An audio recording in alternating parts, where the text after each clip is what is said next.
freehand shading. Up the top left, select the ribbon icon to drop down the menu. Select freehand. Then from there, you're going to click your pen on the line that you want to trace. Once you click, that's your starting point.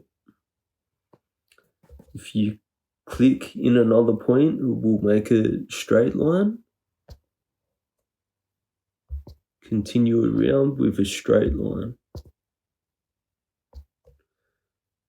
Now, if it goes over the edge, you can use 2 fingers to tap it back to delete a line. I suggest doing in small sections so you don't have to go back too much.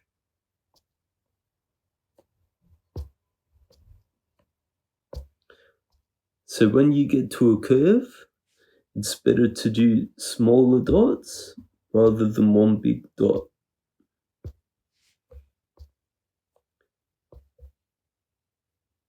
With the curves, you can't hold down and stretch like a normal curve.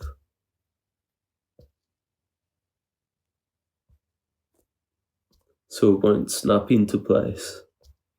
So you've got to do smaller dots all the way around.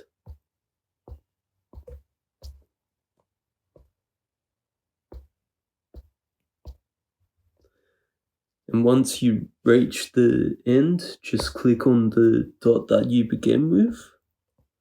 That's going to select that whole section. From there, you can use your bucket to fill, or you can use your brushes to paint in the object.